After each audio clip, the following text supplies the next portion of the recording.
Hey, this is No Longer Misunderstood podcast with your host Naomi with another episode numbered 7.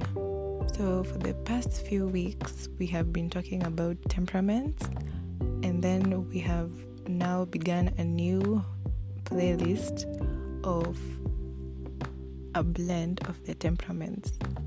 So if you have been following on the few previous episodes, you will realize that it's really just a mix of the temperament.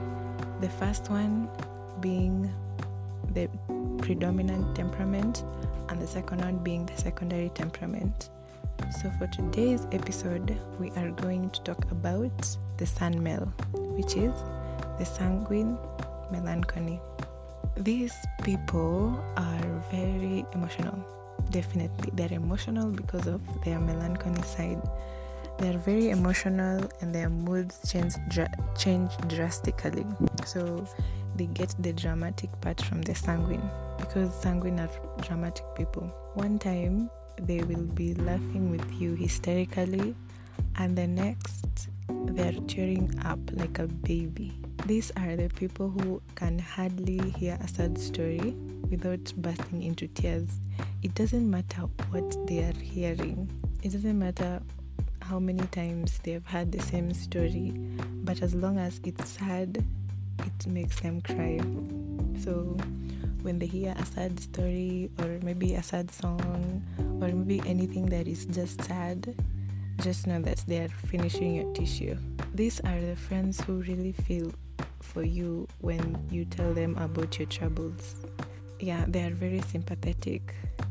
They put themselves in your shoes and they feel for you. It's almost, they behave like it's their problem, and sometimes they will even cry more than the person who has been affected. In fields of participation, they mostly go for fine arts, public speaking, acting, and music. All those things include emotions. This means that they're so in touch with their feelings. And I told you in the melancholy episode that being in touch with one's feelings makes them artistic. So they're extroverted, artistic extroverts. That's how they can speak in public. That's how they can act, because a simple melancholy would not go in front of people to do anything. So they have the melancholy habit of criticism, but they don't keep it in, because when a melancholy judges you, they only judge you with their eyes. They just look and see that you're doing everything wrong, and they just talk in their head, and they size you from head to toe. But when a SANMEL sees you doing something wrong, they will tell you, they will verbalize it.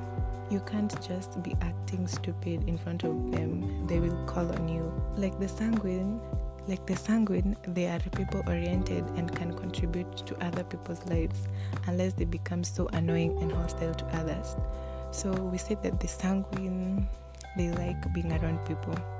But the melancholy, they don't like being around people. They are hostile. People think they are intimidating because they like being by themselves with a very straight face. When you mix the two, sometimes they can be so people-oriented, but when they become annoyed, they become hostile to people. So one of his weaknesses is that they have the negative traits of the melancholy, and that will make them easily get down on themselves. So they also have the low self-esteem of a melancholy, because a melancholy, they always think perfect. They always think that people need to see only the perfect side. So they criticize themselves so much. So the SANMEL has this trait also. They tend to criticize themselves and making themselves depressed. They have a tendency to be fearful to utilize their potential. Like the sanguine, they really like when people admire them. So what balances this out? We have said that they have a negative trait that makes them despise themselves. But when it comes to performance, they really perform well because they have the other trait of the sanguine, which is to make people admire them. So they will mostly perform well and do everything at good level because they want people to admire them. So this keeps them on toes. Because the melancholy they always crave for people's attention, but then they will not perform until it's perfect, and then they are never sure if it's perfect, so they never use their potential. So let's recap.